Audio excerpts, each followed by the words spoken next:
Yes, ma'am. Okay. So नमस्कार, मी doctor Poonam निहाटकर.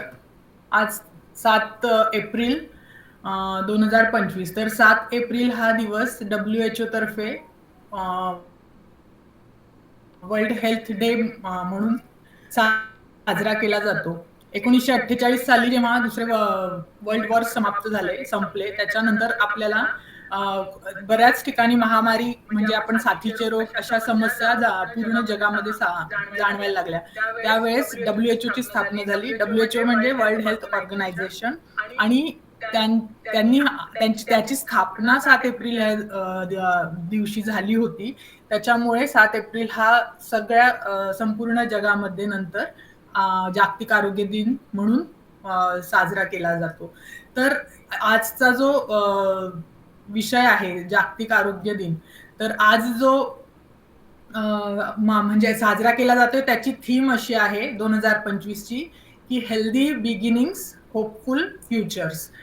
तर हे हेल्दी बिगिनिंग्स आणि होपफुल फ्युचर हे कशाशी संबंधित आहे, तर अजूनही आपल्या जगामध्ये आपण बघतोय 2 ते 3 युद्ध अजूनही अनेक देशांमध्ये चालू आहेत.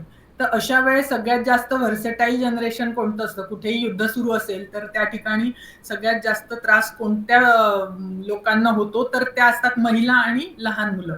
त्याच्यामुळे हा विषय ह्या वर्षी निवडला आहे, की प्रत्येक महिलेचं आरोग्य हे चांगलं राहिलं पाहिजे. आणि जर महिलेचं आरोग्य चांगलं राहिलं तर तिच्यापासून जी उत्पत्ती होईल, तिला जी मुलं होतील, तर ती मुलं पण निरोगी निपजतील. आणि आपल्या एकूणच जगाचं जे भवितव्य आहे, जे आपलं भविष्य आहे, ते सगळं हेल्दी राहिलं पाहिजे. ह्यासाठी ह्या वर्षीच्या आरोग्य दिनाची थीम ही आहे, की हेल्दी बिगिनिंग्स होपफुल फ्युचर्स. त्याच्यामुळे आजच्या सेमिनारचा विषय पण हाच निवडलेला आहे आपण. संपूर्ण म्हणजे महिलांच्या एकूणच जीवनामध्ये जे जे काही छोटे छोटे प्रॉब्लेम दैनंदिन जीवनात येतात, असे प्रॉब्लेम्स विषयी आज मी बोलणार आहे. तर सर्वप्रथम डॉक्टर चेतना यांचे खूप आभार, कारण की वन चेतना फाउंडेशन तर्फे त्यांनी मला आज इथे आपला विषय सादर करण्याची त्यांनी परवानगी दिली आहे. आणि आधी त्यांचे आभार मानून मी विषयाला सुरुवात करते.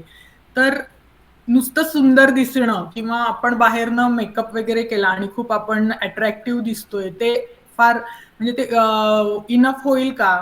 म्हणजे ते पुरेसं आहे का? तर नाही. का? कारण की because beauty is not enough, there must be something more. म्हणजे की सौंदर्या व्यतिरिक्त पण असं काहीतरी गोष्ट आहे जी स्त्रियांना गरजेची आहे. तर ती कोणती? ते वुमन्स हेल्थ. तर आता आपण बोलूयात ह्या विषयी, की स्त्रियांचे आरोग्य. बरं, आपला विषय सुरू केल्यानंतर मी सगळ्यात पहिले ही गोष्ट सांगू इच्छिते, की आजचा जो विषय आहे त्या विषयामध्ये हा जो काही आजचा दिवस आहे, तो प्रिव्हेंटिव्ह हेल्थशी संबंधित असतो. आता वैद्यकशास्त्राचे प्रकार असतात, एक क्युरेटिव्ह हेल्थ आणि दुसरं प्रिव्हेंटिव्ह हेल्थ. तर क्युरेटिव्ह हेल्थमध्ये काय असतं, की तुम्हाला कोणता तरी आजार झालाय आणि मग त्या आजारावरती डॉक्टर औषधोपचार करतात, बरोबर आहे. पण आज आपण हा जो विषय निवडला आहे तो प्रिव्हेंटिव्ह हेल्थशी संबंधित आहे. म्हणजे की आपण आजारच होऊ नये, because prevention is always better than cure. So आजारच होऊ नये ह्यासाठी आपण कोणती पावलं उचलू शकतो, त्यासाठी प्रिव्हेंटिव्ह हेल्थचा जो काही म्हणजे वैद्यकीय अभ्यासक्रम आहे तो बनवला गेलेला आहे. आणि मी आज तुम्हाला कोणत्याही आजारांशी संबंधित माहिती देणार नाहीये, तर कोणत्याही स्त्रीला आरोग्याच्या दृष्टीने होणारे आजार होऊ नये त्यासाठी आपण काय करू शकतो, म्हणून मी आजचा हा विषय निवडलेला आहे. तर WHO ची हेल्थची डेफिनेशन काय आहे? तर आरोग्य म्हणजे काय? तर आरोग्य म्हणजे फक्त आपलं शरीराला कोणताही त्रास नसणे किंवा आजार नसणे म्हणजे आरोग्य आहे का? तर तसं नाहीये. Health is a state of complete physical, mental and social wellbeing. Physical म्हणजे शारीरिक आरोग्य, मेंटल वेलबिंग म्हणजे की मानसिक आरोग्य, आणि सोशल म्हणजे आता तुम्ही म्हणाल की मग ह्याची काय गरज आहे, सोशल या शब्दाची काय गरज आहे? तर आहे. ही गरज कधी आपल्याला लागली, तर कोरोना काळामध्ये. असे जेव्हा मोठे साथीचे आजार येतात, त्यावेळेस त्यावेळेस आपोआपच आपल्याला काही सामाजिक बंधनं येतात. काही सोशल प्रिकॉशन्स घ्यावे लागतात, काही प्रोटोकॉल्स पाळावे लागतात. तर अशा ह्या संबंधित जे काही येतं त्याला सोशल वेलबिंग म्हटले. तर आता समजा आपण एखादं उदाहरण घेऊया, की एक व्यक्ती आहे ज्याला समजा कोरोना झालेला होता, तो कोरोना पॉझिटिव्ह होता, ठीक आहे. तर H1N1 तो पॉझिटिव्ह होता. आता तो म्हणतोय की मला काही झालेलं नाहीये, मी बरा आहे. मेंटली सुद्धा ही इज व्हेरी स्ट्रॉंग, की त्याला काही त्रास होत नाहीये, म्हणून तो उठून जर तो बाहेर गेला आणि सगळ्या समाजामध्ये तो फिरायला लागला, तर ते योग्य होईल का? तर ते योग्य नाही होणार. का? कारण की त्याला बरं नाहीये ही गोष्ट ठीक आहे, पण त्याच्यापासून समाजाला त्रास होऊ शकतो ना. तर ह्याच्यासाठी सोशल ह्या शब्दाचा उपयोग WHO ने आपल्या हेल्थच्या डेफिनेशन मध्ये केलेला आहे. तर मेंटल हेल्थ हा आपल्या संपूर्ण म्हणजे मेंटल हेल्थ ही पण एक इंटिग्रल पार्ट आहे या डेफिनेशनचा. याचं कारण असं की आपण शारीरिकदृष्ट्या पण ठीक आहोत, पण आपण मानसिकदृष्ट्या तंदुरुस्त आहोत की नाही याचा विचार सुद्धा WHO ने आपल्या व्याख्येमध्ये केलेला आहे. आता डेफिनेशन ऑफ हायजीन म्हणजे काय? कारण आजचा आपला विषय काय आहे की health and hygiene. Okay. So hygiene म्हणजे काय बेसिकली? तर हायजीन ही एक ग्रीक वर्ड आहे. तर हायजिया अशी एक ग्रीक देवीचं नाव होतं की जिच्यापासून हा हायजीन हा शब्द आलाय. आणि हायजीन म्हणजे त्याची डेफिनेशन किंवा व्याख्या अशी आहे की is the science and practice of maintaining good health through cleanliness.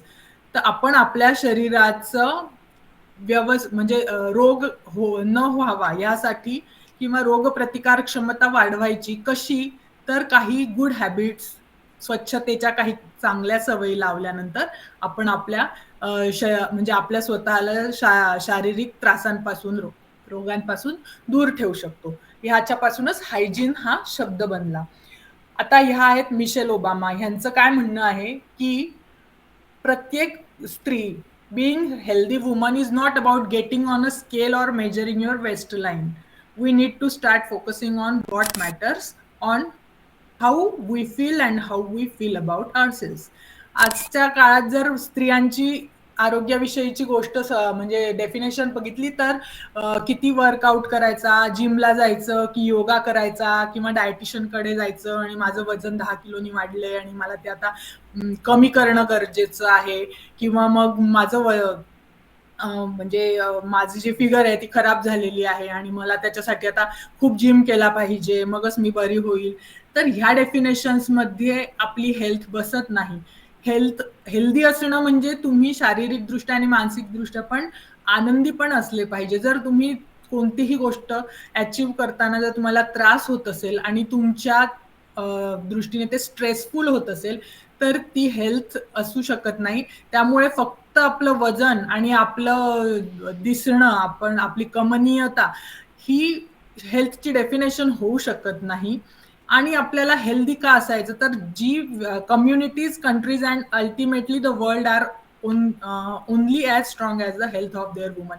कोणताही देश हा किती स्ट्रॉंग आहे हे कसं गणलं जातं, तर त्या देशातली स्त्री ही किती निरोगी आहे ह्या गोष्टीवरनं त्या देशाच्या आरोग्याचं मूल्यमापन होतं, असं मिशेल ओबामांचं म्हणणं आहे. आणि हे काही अर्थी अगदी खरं आहे की कारण की आपली पुढची पिढी भविष्य घडविण्याचं काम महिला करत असतात. त्याच्यामुळे महिला सशक्त असल्या तर त्या देशाचं भवितव्य उज्ज्वल असू शकतं. ठीक आहे.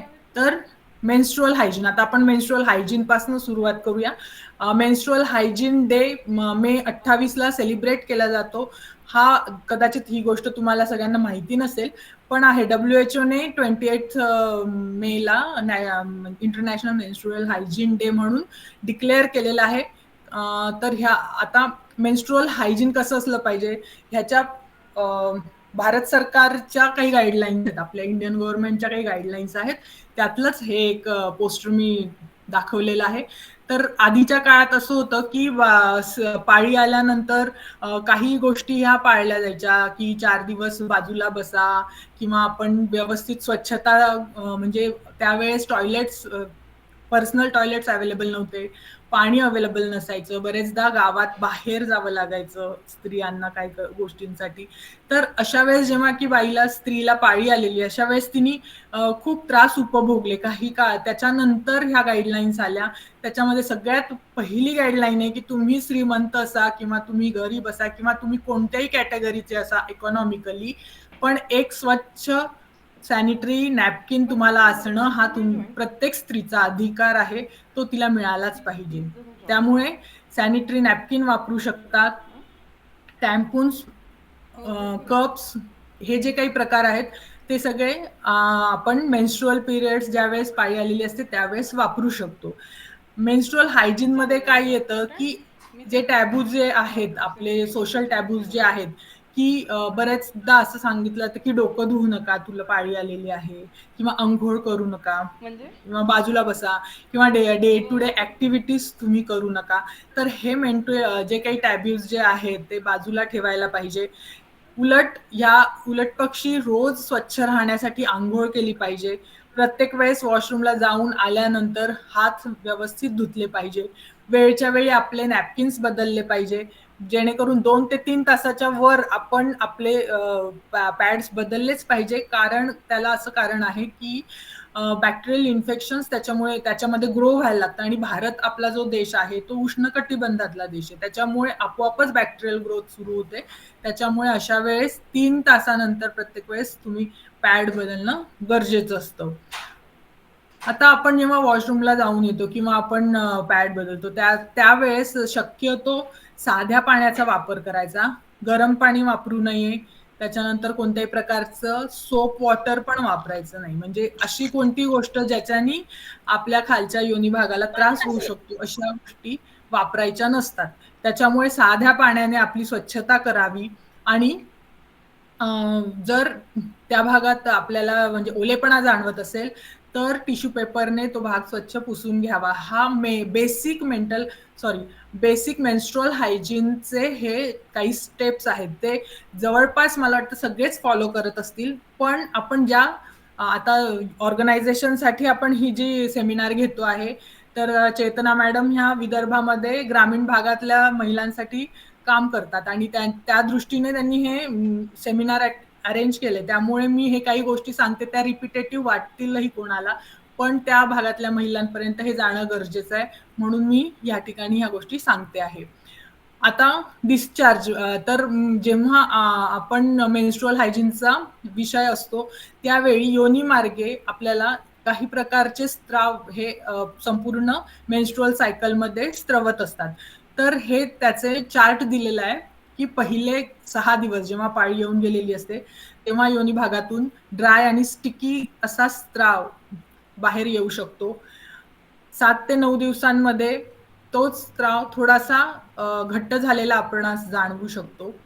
ज्यावेळेस ओव्ह्युलेशन असतं, म्हणजे की मधली जी फेज, जे ओव्ह्युलेटरी सायकलची जी फेज असते, त्यावेळेस योनिस्त्राव हा पाण्यासारखा पातळ असतो आणि भरपूर प्रमाणात तो स्त्रवू शकतो. आणि नंतर जेव्हा पाळी जवळ यायची वेळ येते त्यावेळेस पुन्हा अंड्यातील पांढऱ्या बलकाप्रमाणे तो थोडासा पांढरा आणि असा घट्टसर असा असू शकतो. हे मी जे सांगितलं ते नॉर्मल सर्वायकल म्युकस, म्हणजे नॉर्मली, म्हणजे ह्याच्यामध्ये काहीही त्रास नाही, हे नॉर्मल आहे. बऱ्याच बायकांना असं वाटतं की असं होतंय मला, मग बऱ्याचदा त्या घाबरून पण जातात की असं का असेल बरं. तर हे नॉर्मल आहे, ह्याच्यात घाबरण्यासारखं काही नाही.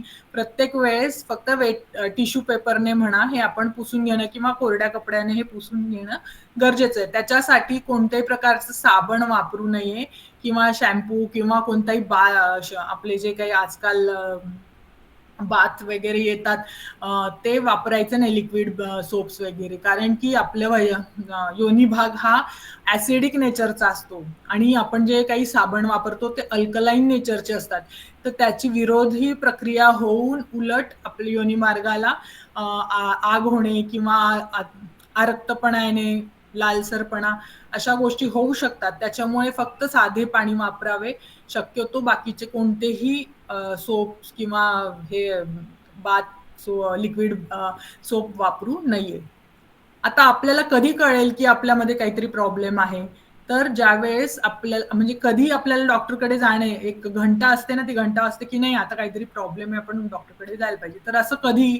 तर जेव्हा ओटीपोटात दुखायला सुरुवात होईल, म्हणजे त्याच्यानंतर अ, प्रमाण वाढेल. तुम्हाला एक 2-3 महिन्यात असं जाणवेल, की आधीपेक्षा मला ह्या महिन्यामध्ये जास्त प्रमाणात योनीतून स्त्राव होतोय. कोणताही असू द्या, मग तो रक्तस्राव असू द्या किंवा मग आपला पांढरा पांढरा जो व्हाईट डिस्चार्ज म्हणतो तो असू द्या. अशा वेळेस काही खराब वास येत असेल आणि त्या योनी भागाला, खालच्या भागाला भरपूर खाज येत असेल किंवा त्या ठिकाणी खूप आग होती आहे, अशा वेळेस तुम्ही लगेच डॉक्टरला दाखवायला पाहिजे.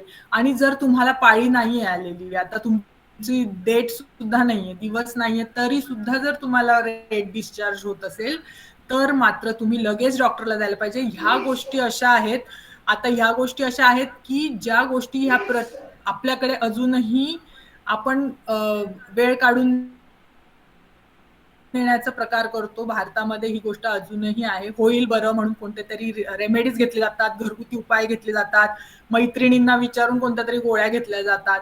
तर हे असं कोणतेही प्रकार करू नये. वेळच्या वेळी कितीही तुम्ही कामात असाल तरी पण वेळ काढून डॉक्टरकडे जाणं गरजेचं आहे.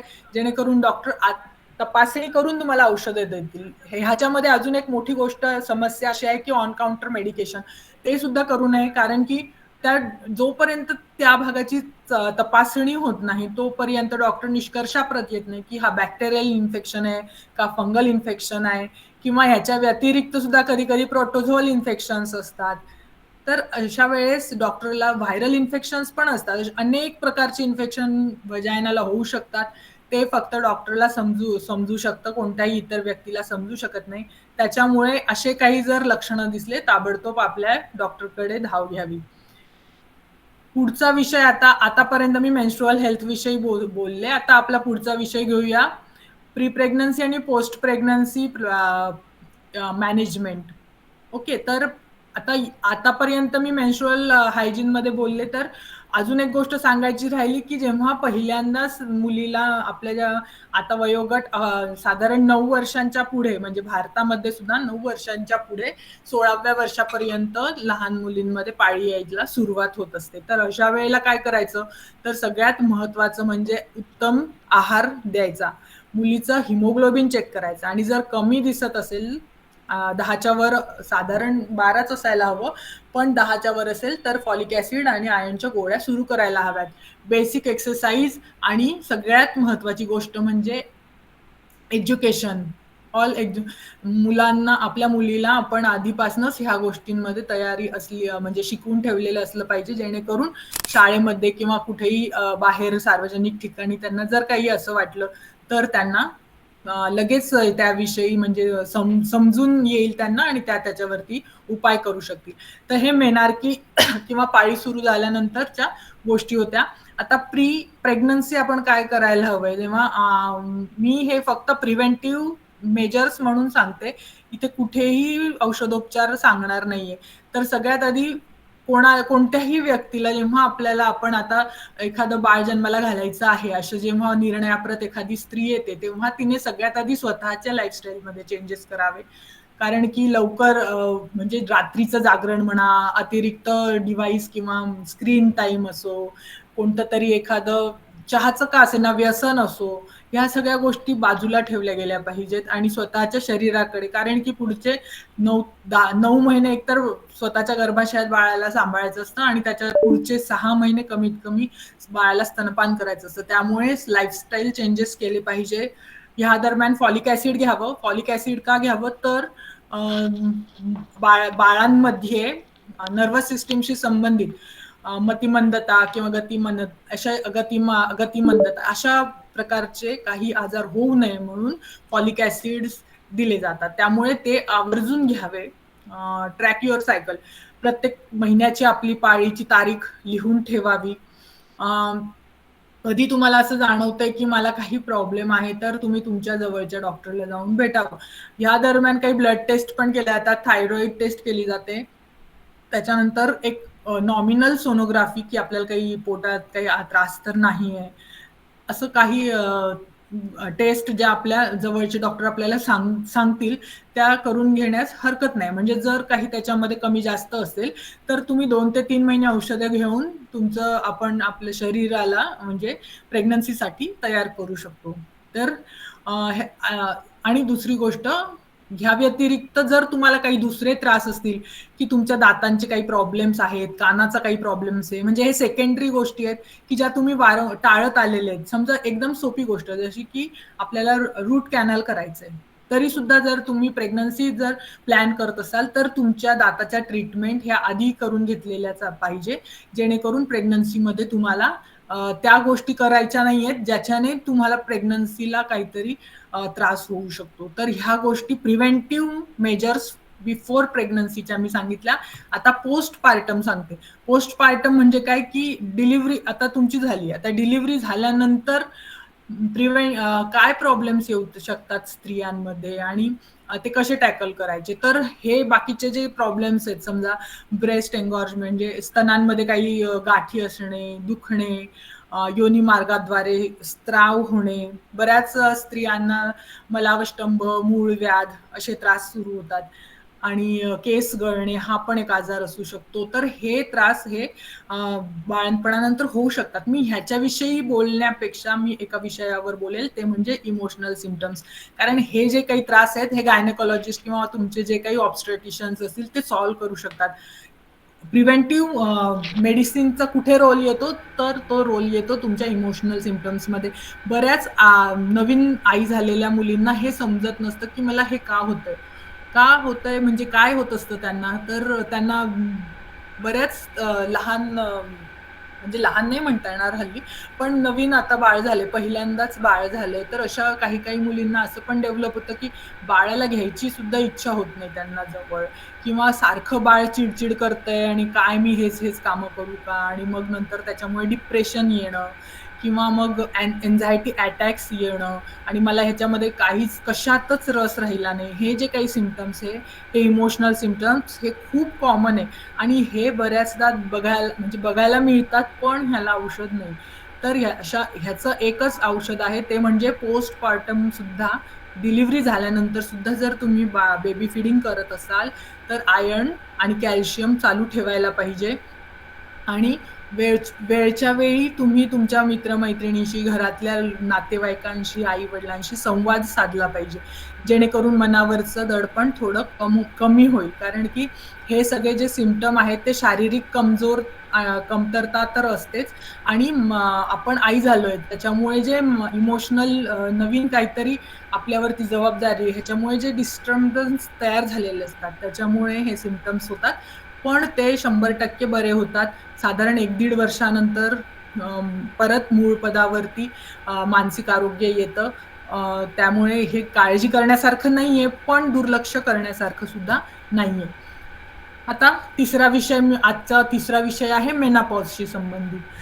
मेनोपॉज म्हणजे काय, तर साधारण 40व्या वर्षाच्या नंतर जेव्हा पाळी जायला सुरुवात होते, तर 40 ही जी म्हणतात ती पेरी मेनोपॉजल एज म्हणून गणलं जातं. तर त्याच्यानंतर काय-काय सिम्प्टम्स होतात, तर इर्रेग्युलर पिरियड्स म्हणजे पाळी अनियमितपणे यायला लागते. कधी लवकर येते, कधी उशिरा येते. खालच्या योनी भागामध्ये जो स्त्राव आधी स्त्रवत असतो तो बंद होऊन त्या ठिकाणी खाज सुटायला लागते किंवा त्या ठिकाणी कोरडेपणा येतो. अचानक खूप घाम येणे, कधी खूपच थंडी वाजणे अशा पण गोष्टी होतात. बरेचदा पाळी येण्याच्या आधी किंवा नंतर ब्रेस्टमध्ये दुखण्यास सुरुवात होते. रात्रीच्या वेळेला बऱ्याचदा जास्त वेळा उठून लघवीला जावे लागते. चेंजेस कशात अजून होतात, तर मूड स्विंग्स म्हणजे की कधी खूप आनंदी वाटते, कधी खूप दुःखी असल्यासारखं वाटतं. श चेहरा आणि स्वतःचे स्किन किंवा आपले केसही खराब झालेत का असं वाटतं. बऱ्याचदा डोकं दुखायला लागतं किंवा आपलं वजन वाढलंय असं वाटू शकतं.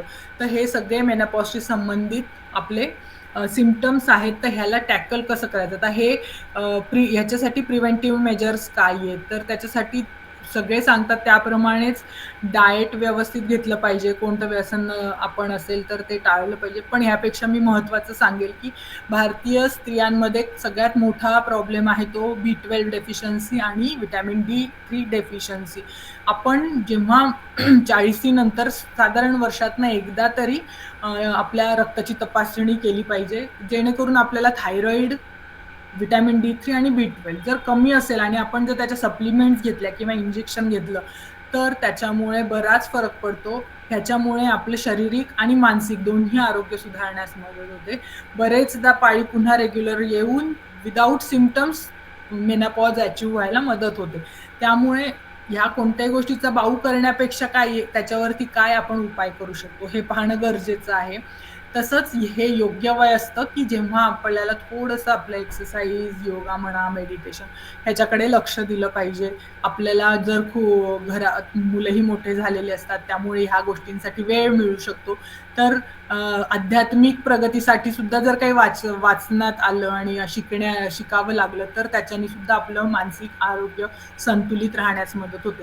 त्याच्यामुळे हा अगदी चांगला काळ आहे. मेनोपॉज आला म्हणजे चिड आणि गडबड ह्याच गोष्टी मनात न ठेवता त्याच्यावरती आपण काय उपाय करू शकतो, तर त्याच्यामुळे आपण किती आनंदी जीवन जगू शकतो हेही आपल्याला बघता आलं पाहिजे. आतापर्यंत मी आपल्या मेन्स्ट्रुअल सायकलच्या फेजेस विषयी मी ह्या गोष्टी सांगितल्या. पुढची गोष्ट जी आहे ती सेल्फ ब्रेस्ट एक्झामिनेशन व्हाय आणि हाऊ. म्हणजे आता नक्की काय आहे? ह्याविषयी आणि हा विषयाचं गांभीर्य काय? तर आपल्या स्त्रियांच्या शरीरामध्ये सगळ्यात पहिले मी एक गोष्ट सांगितली ती व्हजायनल डिस्चार्ज. तर व्हजायनल डिस्चार्ज कशाचं प्रतीक आहे? तर कोणत्या प्रकारचं व्हजायनल डिस्चार्ज होत आहे ह्याच्यावरनं एंडोमेट्रियल, युटराईन किंवा सर्व्हायकल कॅन्सर आहे का हे डॉक्टर्स शोधू शकतात. त्याच्यामुळे कुठल्याही प्रकारे जर स्त्राव मध्ये वेगळेपणा जाणवला तर त्याच्यासाठी आपण डॉक्टरांना भेटायचंय. तसंच आपल्या स्वतःच्या स्तनांची परीक्षा ही प्रत्येक स्त्रीने केलीच पाहिजे. आणि ती केल्यानंतर आपल्याला असं जाणवू जेव्हा त्याच्यामध्ये काही बदल जाणवतील, तेव्हा ताबडतोब जर डॉक्टरला भेटलं, तर आपल्याला त्याच्यावरती काम करता येतं, त्याच्यावरती ट्रीटमेंट घेता येते. बरं ह्याची गरज काय? तर मी तुम्हाला एक पॉवर पॉइंट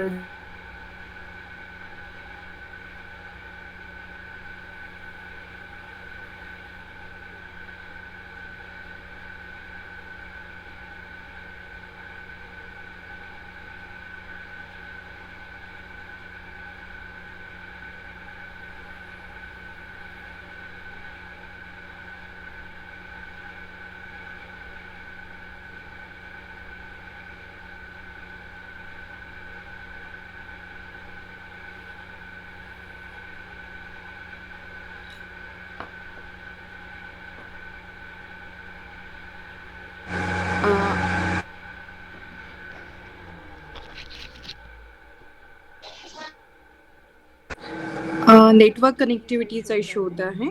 आपण 1 मिनिट वेट करा प्लीज.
बराच वेळ झाला का लॉग आउट होऊन?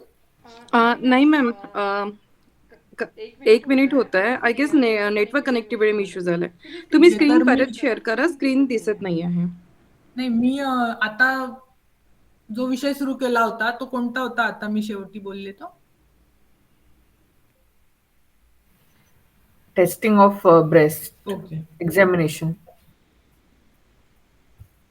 त्याची PDF शेअर नव्हती झाली, हो, तेव्हाच लॉग आउट झाली. ठीक आहे. आता दिसतंय? हा मॅम, विजिबल आहे.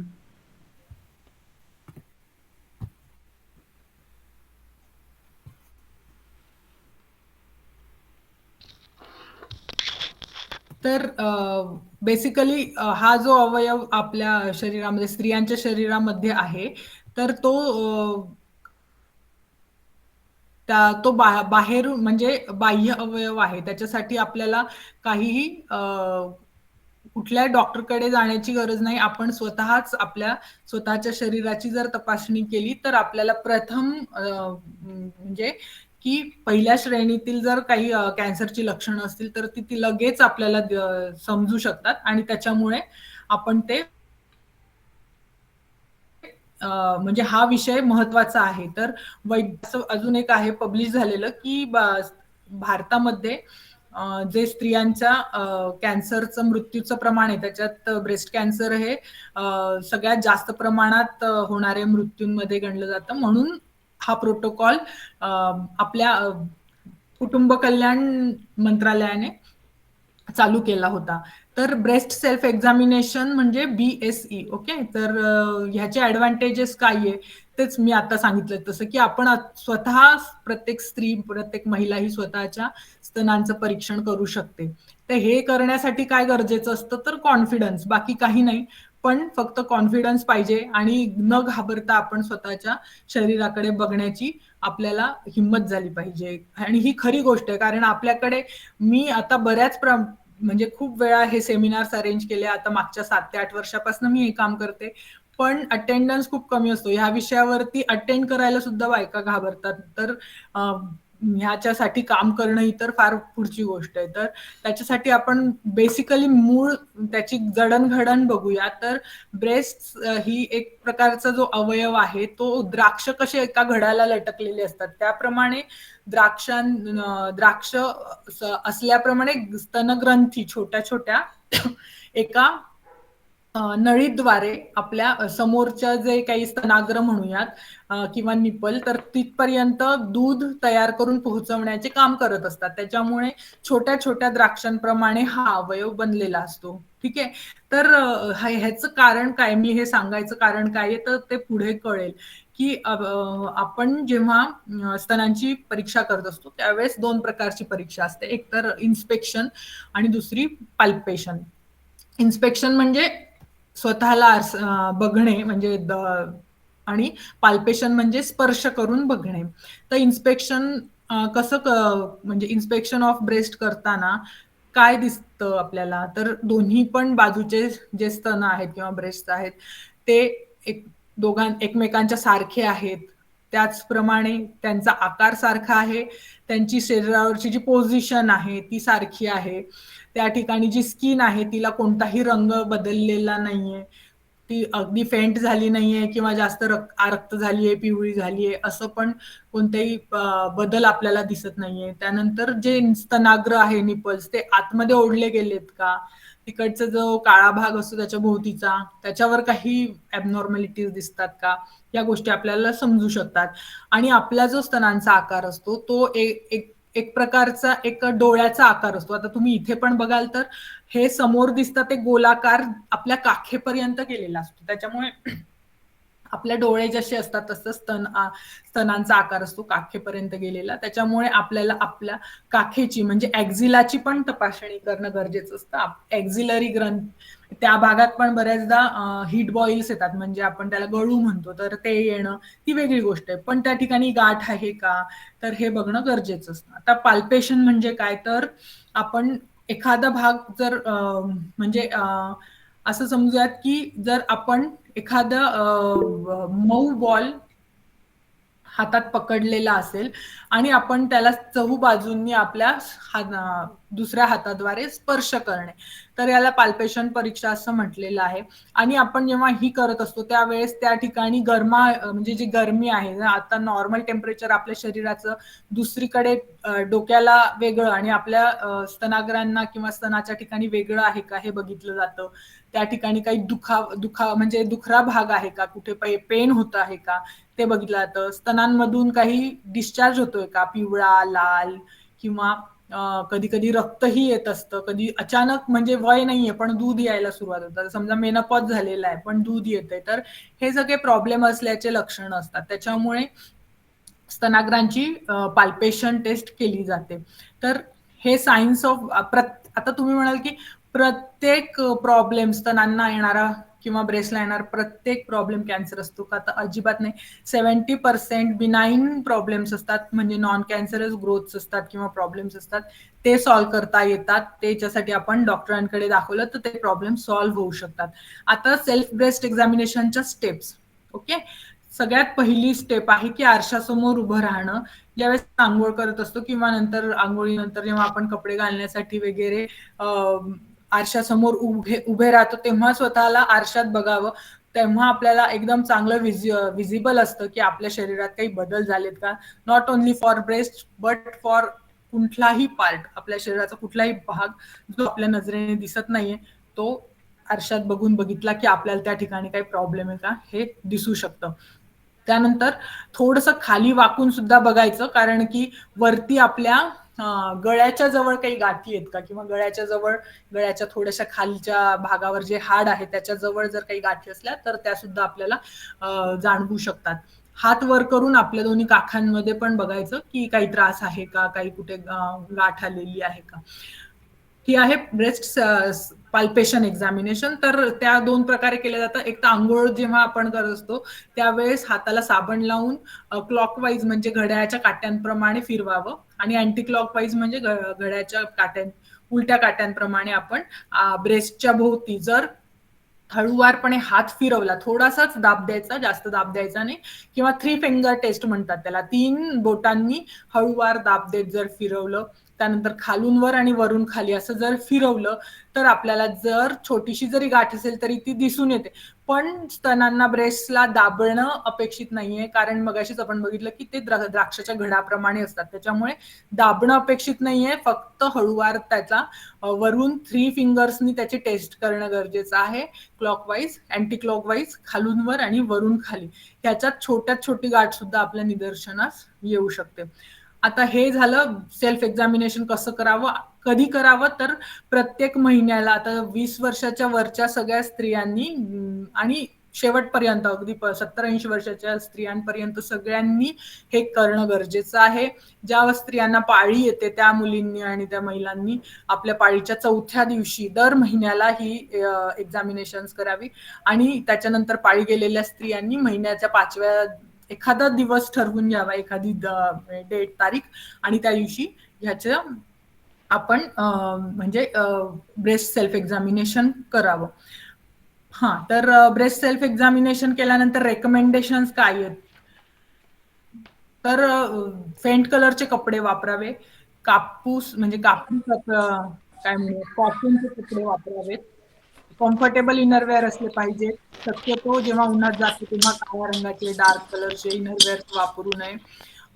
ओसी पिल्स वापरू नये. आता जेव्हा फॅमिली प्लॅनिंगचा विषय येतो त्यावेळेस जे हार्मोनल पिल्स असतात, किंवा पाळी पुढे जावी म्हणून सुद्धा स्त्रिया काही हार्मोनल पिल्स वापरत असतात, तर त्या ज्या काही गोळ्या आहेत त्या गोळ्यांचा वापर शक्यतोच घ्याव्या. मी तर म्हणेल की त्या पूर्णपणेच टाळाव्या, त्या शक्यतो सुद्धा घेऊ नये. त्याच्यात भयंकर केमिकल्स असतात आणि त्याच्यामुळे हे असे प्रकारचे त्रास होऊ शकतात. दुसरी गोष्ट, हेल्दी लाईफस्टाईल, खाणं पिणं म्हणजे आहार विहार, आणि सगळ्यात महत्वाचं झोप पण खूप गरजेची आहे. स्ट्रेस आपला कमी करण्यासाठी शांत 7 ते 8 तास झोप प्रत्येक महिलेने घ्यायला हवी.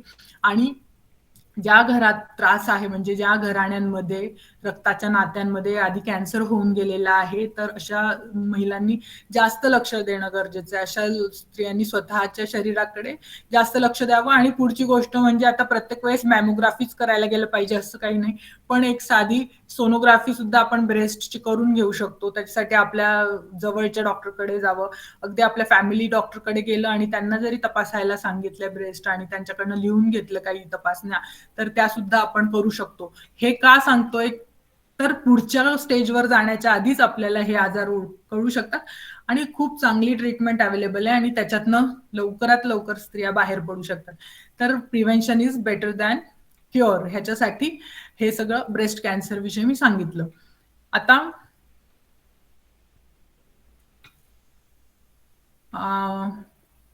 एक मिनिट. हा जो ब्रेस्ट कॅन्सरशी संबंधित जो विषय होता तो आता मी इथे थांबवते. आता पुन्हा आपल्या मूळ विषयावरती येऊयात आपण. तर मूळ विषय होता आपला महिलांच्या जागतिक आरोग्य दिनाचा आणि महिलांच्या आरोग्याविषयी आपण बोलत होतो. तर ह्याच्या संबंधित कोणाला काही जर अजून प्रश्न असेल तर तुम्ही आता मला विचारा, कारण आपल्याकडे अजून 10 मिनिटं आहेत आणि फक्त हा शेवटच आहे जवळपास. मला अजून फक्त 1 मिनिट बोलायचं आहे.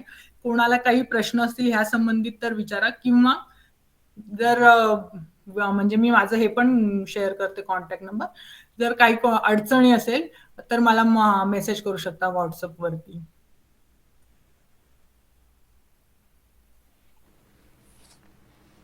ज्यांना प्रश्न असतील त्यांनी स्वतःला अनम्यूट करून प्रश्न विचारावं.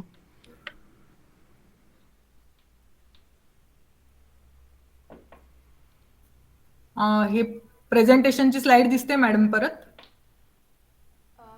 नाही, विजिबल नाही आहे. ठीक आहे.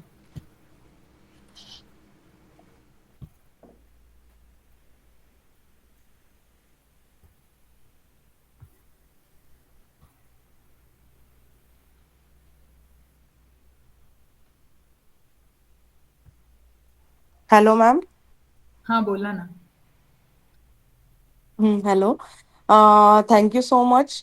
तुम्ही जे आता सांगितलं की स्त्रियांनी हे असे सेमिनार्स किंवा वेबिनार्स अटेंड करणं म्हणजे कॉन्फिडन्स लेवल खूप त्यांची स्ट्रॉंग असली पाहिजे, याला मी खूप म्हणजे खूप सहमत आहे. आणि माझा असा एक प्रश्न आहे की जसं तुम्ही सांगितलं की प्रत्येक म्हणजे मेनोपॉज जो आहे आफ्टर 40 इयर्स झालं स्त्रियांचं की समजतं. तर ज्या स्त्रियांचं युट्रस रिमूव्ह केलं आहे त्यांनी कसं ओळखायचं की त्यांचा मेनोपॉज स्टार्ट झालाय? ऍक्च्युली युट्रस रिमूव्ह केलं म्हणजे त्या ठिकाणी आपलं जे ओव्हरीज असतात ते काम करणं थांबलेलं असतं. त्याच्यामुळे हळूहळू त्या गोष्टी कमी व्हायला सुरुवात होते, हार्मोन्स कमी व्हायला सुरुवात होते. तर जेव्हा मेनोपॉज अचीव्ह झालाय की नाही, ह्याच्यासाठी काही टेस्ट डॉक्टर करून घेत असतात.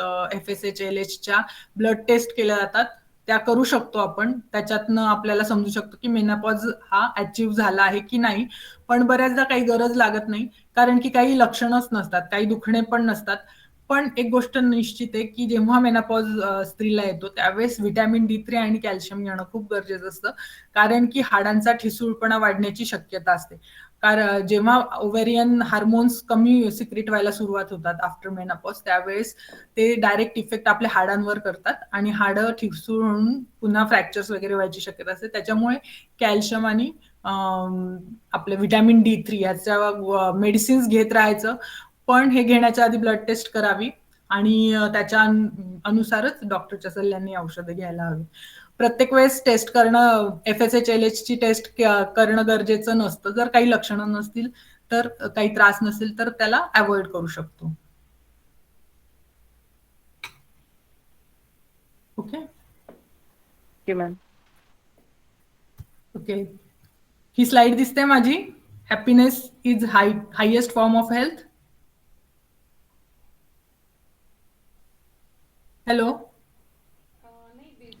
नाही, विजिबल नाही, एंटायर स्क्रीन दिसत आहे. ओके, वेल शेअर करते मी.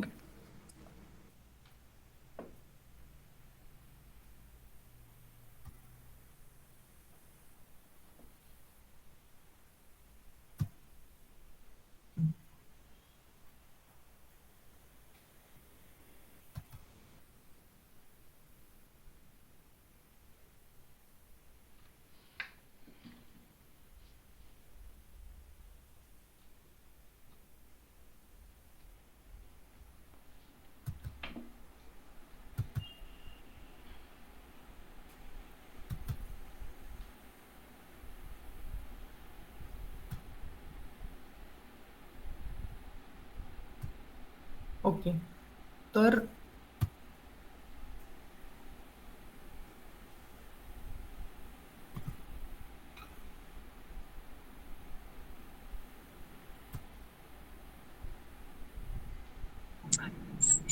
चालू केला ना माईक. आवाज माईक येतोय? चालू आहे ना? हो, आवाज येतोय ना. हा केलाय. हा म्हटलं बाळ झाल्यानंतर एक दोनदा पिरियड येऊन गेलं की मग ते अनरेग्युलर होऊ शकतं का आणि त्याच्यासाठी काही ट्रीटमेंट घ्यावी लागेल का? होऊ शकते इरेग्युलर, कारण की हार्मोन्स डिस्टर्ब झालेले असतात. त्याच्यामुळे कधी पाळी येणे किंवा नाही येणे हे पुढचे 6 महिने इरेग्युलर असू शकतं, किंवा वर्षभर पण जोपर्यंत बाळ अंगावर दूध पितं तोपर्यंत ते इरेग्युलर असू शकतं. पण जर वर्षभरानंतर सुद्धा इरेग्युलरिटी असेल तर सोनोग्राफी करून घ्यावी, आणि हार्मोन्सचं जर काही तपासण्या असतील तर डॉक्टरच्या सल्ल्याने करून घ्याव्या. बरेचदा काही निघत नाही त्याच्यामध्ये, पण एक प्रिकॉशन म्हणून करून घेतलेलं कधीही चांगलं. हा बाकी काही कारण काय झालं, एक दोनदा येऊन गेलं ते पण, म्हणजे एकदा आलं मग 1.5 महिन्यानंतर आलं, आता परत 3-4 महिने गॅप झाली ना, तर मग परत त्याच्यासाठी काही करायला पाहिजे ट्रीटमेंट का नाही, हे नॉर्मल आहे. सोनोग्राफीच पहिले करून 6 महिने घ्यायची? काहीच नाही करायचं. पहिले 6 महिने काळजी अच्छा करायची अच्छा. नाही. 6 महिन्यानंतर हा मग हा वाटलं तर मग सोनोग्राफी करायला हरकत नाही. तोपर्यंत काही हा. प्रॉब्लेम नाही. ओके. छान झालं, बरीच माहिती मिळाली. पण काय झालं आधी असतं ना, म्हणजे मला सगळ्या त्रासातलं जावं लागलं. मला आता कळतात ते त्रास हार्मोन्स अनबॅलन्समुळे किंवा मेनोपॉजमुळे असं होऊ शकतं. त्याच्यामुळे आता ते त्रास झाल्यामुळे बाकीचे आता त्रास होत आहे असं. ओके. स्लाइड दिसते का आता? हा मॅम, विजिबल आहे. येस. तर आता दिसतेय मॅम. ओके. बेसिकली आता आपण बोलत होतो ते सगळे विषय आता माझे संपलेले आहेत ऍक्च्युली.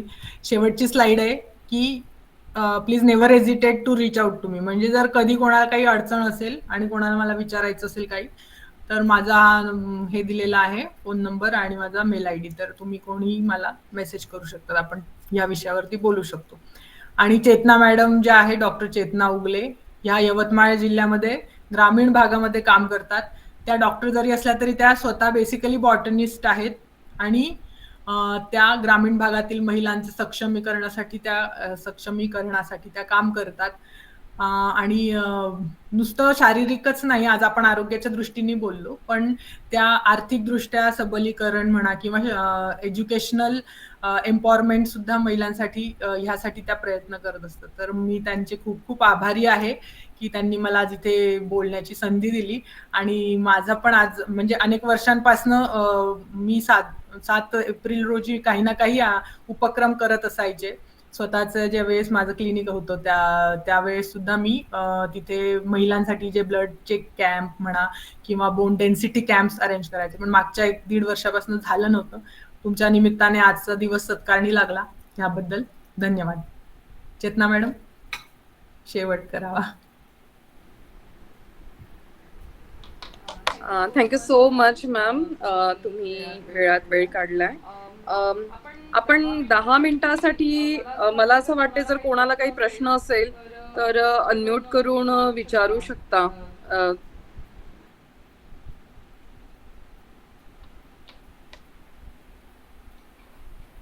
कारण आजचा आपला उद्देशच हा आहे की जास्तीत जास्त महिलांविषयी, आरोग्याविषयी जागृती व्हायला पाहिजे, त्यांच्यापर्यंत तो विषय पोहोचायला पाहिजे, आणि त्यांच्या जर काही अडचणी असेल तर त्या आपण सॉल्व्ह करू शकू. ऍक्च्युली इंटरॅक्टिव्ह सेशन हवं होतं मला हे, पण तरी सुद्धा मी वेळेची कमतरता असल्यामुळे मी स्वतः सांगत गेलीये. पण हे इंटरॅक्टिव्हच सेशन असलं पाहिजे. मी बघते इथे तुमच्या एज्युकेशनल सगळे तुमचे स्टुडंट्स किंवा तुमच्या परिचित आहेत, तसेच माझे मैत्रिणी आणि सगळे माझे बरेच जुने पेशंट्स सुद्धा इथे आहेत. तर मला असं वाटेल की त्यांनी पण काही विचारायचं असेल तर किंवा सांगायचं असेल तर शेअर करावं. तर मी नाव नाही घेत, नाहीतर मी नाव घेऊन जर सांगितलं तर मग कोणीतरी एकाने बोलावं. Good evening madam. मला प्रश्न असा आहे की आपण आतापर्यंत जेवढं फिजिकल हेल्थ बद्दल बोललोय, पण मला वाटतं की मेंटल हेल्थ सगळ्यात जास्त अफेक्ट करते आपले फिजिकल वेलबिंगला. म्हणजे असलेले फ्रस्ट्रेशन किंवा असलेलं खूप ताण कामाच्या ठिकाणचा, या सगळ्या गोष्टी खूप हॅम्पर करतात आपलं हॉर्मोनल चेंजेस जे होत राहतात शरीरामध्ये त्यांना.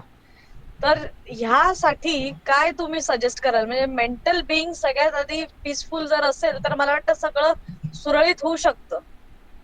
आणि त्याच्यासाठी लागणार साधारण आहार कसा असायला पाहिजे? कारण आजकाल फास्ट फूडच्या ह्या जगात जे खूप सांभाळावं लागतं स्वतःला. खूप टेंडन्सी अशी होते की मी खाऊन घेऊ बाहेरचं, मला पिझ्झा हवाच आठवड्यातनं एकदा, अशा खूप इच्छा ज्या निर्माण होतात, त्यांना कसं डावलून आपल्याला एक चांगलं आहार मेंटेन करून या सगळ्या गोष्टी अचीव्ह करता येतील? अच्छा, तर ह्याचं बेसिकली आपण सगळे मराठी आहोत, तर आपलं महाराष्ट्रीयन डाएट आहे ना, हे परफेक्ट आहे, बॅलन्स डाएट आहे. 4 गोष्टी लक्षात ठेवायच्या. एक तर कार्बोहायड्रेट्स, प्रोटीन्स, फॅट्स आणि विटॅमिन्स. आपल्याकडे वरण, भात, सोबत भाजी असते एखादी आणि सॅलड किंवा कोशिंबीर असते. त्याच्यासोबत चटणी असते आणि त्याच्यासोबत आपण वरनं तूप घेत असतो. तूप घेतो किंवा कधी-कधी आपण चटणीवरती तेल सुद्धा घेतो. तर ह्या 4 गोष्टी आपल्या संपूर्ण आहारामध्ये समाविष्ट होतात. तर कार्बोहायड्रेट्स म्हणजे कर्बोदके, म्हणजे की भात, पोळी आपल्या आहारात असला पाहिजे. जर तुम्ही पिझ्झा खाणार असाल तर त्या दिवशी तुम्ही घरी येऊन पुन्हा भात पोळी खाणं टाळलं पाहिजे. पण त्याच्याबरोबर पिझ्झावरती फक्त टॉपिंग्स असतात, ते व्हेजिटेबल्सचे असतात, तर ते असून उपयोग नाही. त्या दिवशी आपल्याला प्रोटीन्स मग कोणत्या आहारात, कोणत्या स्वरूपात घ्यायचे हे ठरवता आलं पाहिजे. तर बाहेरचं जे जंक फूड किंवा फास्ट फूड आपण म्हणतो, तर त्याचा एकच एक बेस असतो. कोणी नॉनव्हेज खात असेल तर ते फक्त प्रोटीनच प्रोटीन म्हणून चिकन किंवा मीठ खात असतात, किंवा मग कोणी जर हे फास्ट फूड किंवा जंक फूड म्हणाल तर मग फक्त कार्बोहायड्रेट्स, शुगर्स शरीरात जातात. तर ते चुकीचं आहे. आपला पारंपरिक पद्धतीने घरी जो आहार आपण बनवतो, आपलं म्हणजे कोणती पण स्त्री आपल्या कुटुंबासाठी बनवत असते, तर तो परफेक्ट डाएट आहे. त्याच्यामध्ये वरणामध्ये आपण डाळी वापरतो, भाजीमध्ये आपल्याकडे विटॅमिन्स आणि मिनरल्स आपल्या शरीरामध्ये जातात, आणि चटणीमध्ये पीनट्स, आपण कोणती पण डाळीची चटणी बनवतो, नाहीतर मग आपण खोबऱ्याची, शेंगदाण्याची बनवतो. त्याच्याद्वारे आपल्या शरीरामध्ये पुन्हा फॅटी ऍसिड्स आणि ओमेगा 3 फॅटी ऍसिड्सचा चांगला तो स्त्रोत आहे. तर माझं पण रेकमेंडेशन हेच राहील की आठवड्यातनं आता म्हणजे तुम्ही किती टाळलं तरी टाळता येणारी न येणारी ही गोष्ट आहे की एखाद्या वेळेस तुम्ही जेवू शकता बाहेरनं, पण आठवडाभर तुम्ही घरचंच ताजं अन्न जर सकाळ संध्याकाळ खाल्लं तर त्याच्याने शारीरिक आरोग्य सुद्धा नीट राहतं आणि आपलं मानसिक आरोग्य सुद्धा नीट राहतं. शेवटी मानसिक आरोग्य कशावर अवलंबून आहे, तर ते तुमच्या संपूर्ण शरीरावरती, तुमच्या हार्मोन्सच्या लेवलवरती अवलंबून आहे. जेव्हा तुमचं हार्मोन्स बॅलेन्स्ड असतील, हार्मोन्स म्हणजे काय, हार्मनी म्हणजे शांतता. तुमच्या शरीरातले हार्मोन्स जर बॅलेन्स्ड असतील, तुमचं हिमोग्लोबिन 12च्या वर आहे, थायरॉइड मेंटेन आहे, किंवा थायरॉइड जरी हायपोथायरॉइडिझम आहे पण गोळी घेताय आणि त्याच्यामुळे थायरॉइड मेंटेन आहे, आणि तुम्ही आनंदी राहू शकत असाल, तर काही प्रॉब्लेमच नाही. मग तुम्ही हे तुमच्या फक्त घरगुती आहाराने सुद्धा तुम्ही अचीव्ह करू शकता. तर असं मला वाटतं. आणि ह्याच्यासोबत मी जसं म्हणाले, जसं योगासनं म्हणा, मेडिटेशन, आणि थोडेशी आपले जो आध्यात्मिक जे पण काही असेल त्यांचं वाचन करणं फार गरजेचं आहे. त्याच्याने आपलं मानसिक आरोग्य संतुलित राहू शकतं. Thank you madam. उमा, तू आहेस ना इथे? उमा इंद, हो आहे तू आहे. तुझा अनुभव शेअर कर जरा, प्रेग्नन्सी आणि आजूबाजूचा.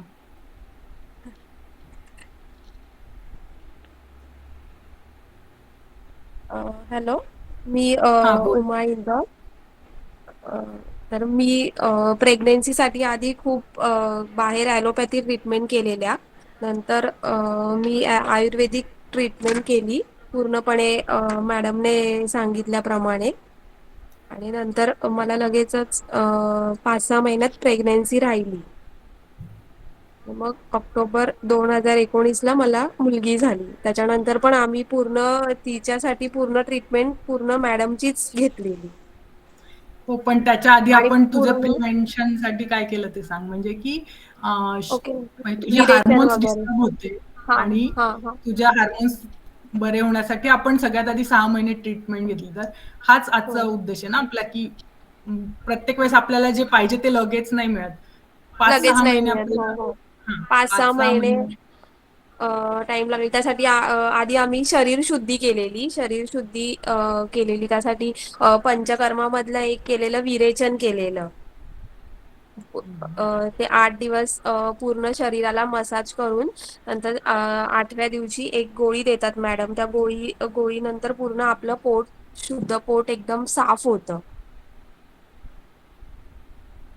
अशी ती एक तर अशा म्हणजे पंचकर्मामधली क्रिया या केलेली. पंचकर्माबद्दल सांगते उमा. पण बेसिकली हे सगळे प्रकार आहेत ते प्रिव्हेन्शनचे आहेत, की आपण कोणती पण गोष्ट करत असतो त्याच्या आधी आपल्याला शरीर तयार करणं गरजेचं असतं. तेव्हाच आपण आपलं आरोग्य सुधारून मग आपण पुढची स्टेप तिच्या हा. प्रेग्नन्सीच्या आधी या गोष्टी केल्या आणि मग आता प्रेग्नन्सी पण म्हणजे काही प्रॉब्लेम राहिला नाही. पूर्ण 9 महिने व्यवस्थित आणि पोस्टपार्टम म्हणजे नंतरही बाळाला हो, काही हो. त्रास नाही आणि खूप व्यवस्थित आणि तिचं खूप सगळं हुशार आहे. हुशार आहे.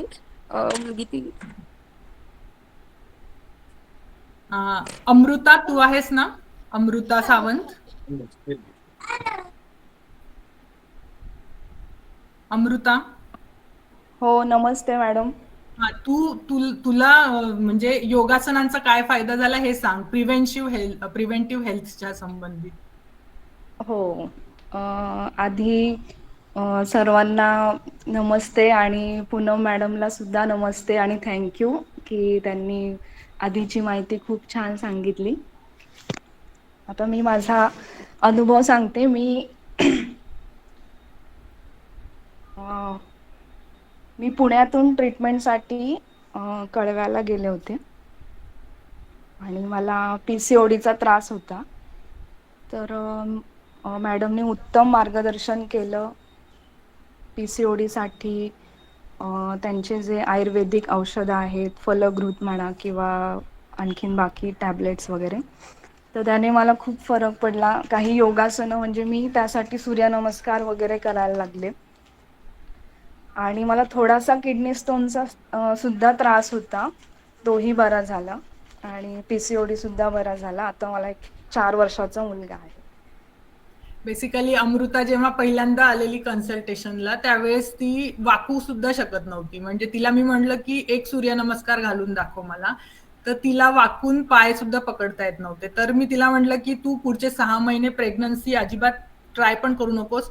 फक्त तू आता मला पुढच्या जेव्हा कन्सल्टिंगला येशील, ती पुण्याहून ठाण्याला यायची, तर मला तू फक्त पुढच्या वेळेस आलीस ना तर मला 10 सूर्यनमस्कार घालून दाखवायचं, एवढंच तू कर.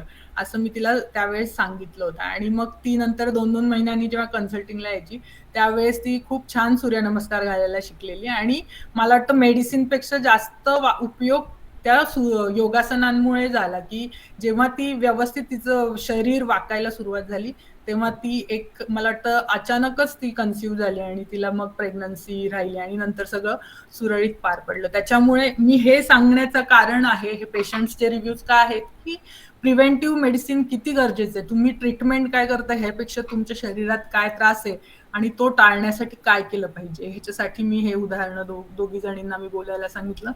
तर मला वाटतं की वेळही संपत आली असेल आणि जर कोणाला काही प्रश्न असतील तर सांगा, नाही तर मला मग मेसेज करा. माझा नंबर तुमच्या सगळ्यांकडे आहेच.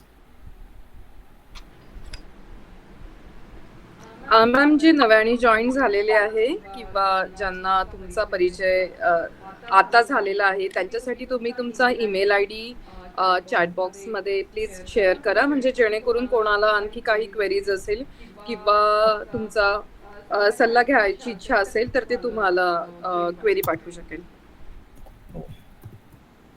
मी पाठवते, 1 minute.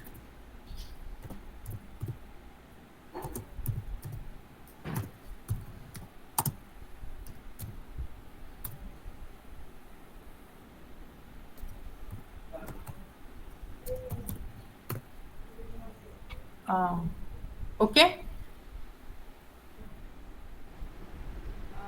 Thank you ma'am, thank you so much. आणि राणी हँड रेज केलंय, कोणाला काही बोलायचं नाहीये ना? मी हँड रेज केला आहे. Thank you so much ma'am for the session. खूप छान सेशन झालंय आणि खूप माहिती मिळाली. स्पेशली जो अवेअरनेस गरजेचा आहे ब्रेस्ट कॅन्सरच्या विषयाबद्दलचा, तो खूपच छानरित्या सांगितला. आणि घरगुती आपण स्वतःची काळजी म्हणजे तपासून स्वतःची काळजी कशी घेऊ शकतो ते देखील तुम्ही सांगितलं. म्हणजे अगदी आमच्यासारखे जे लेमॅन्स आहोत, ज्यांना बायोलॉजीचा फार काही गंध नाहीये, त्यांना देखील सोप्या भाषेत सांगितलं. ते खूपच छान होतं. आणि चेतना मॅडम, जे काम तुम्ही करतायत ते खरंच फारच उत्तम आहे. म्हणजे त्या भागातील महिलांना देखील प्राधान्य देऊन त्यांच्या म्हणजे प्रकृतीला प्राधान्य देऊन तुम्ही जे काम करताय त्याच्यासाठी तुम्हालाही हॅट्स ऑफ. थँक्यू. शेवटी doctors are next to god जे आपण म्हणतो ते खरंच आहे. धन्यवाद.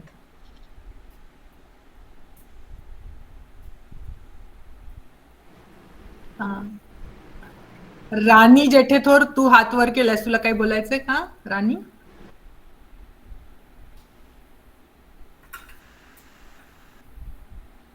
Okay.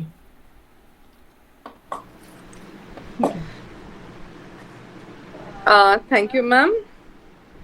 Thank you so much for this informative session. आणि आज आपल्यासोबत जेवढ्या आपल्या मैत्रिणी उपस्थित होत्या, मी त्या सर्वांचेही आभार मानते की त्यांनी तो कॉन्फिडन्स दाखवला या वेबिनारला अटेंड करून, जो आपण चर्चा करत होतो की तो महिलांमध्ये दिसत नाही आहे स्वतःच्या हेल्थ बद्दल. तर आपण नक्की समजूया की ही त्याची सुरुवात आहे आणि आणखीही जास्तीत जास्त महिलांना आपण एकत्रित करण्याचा प्रयत्न नक्कीच करू. आणि याच शब्दांसोबत मी आजचा वेबिनार इथे थांबवते.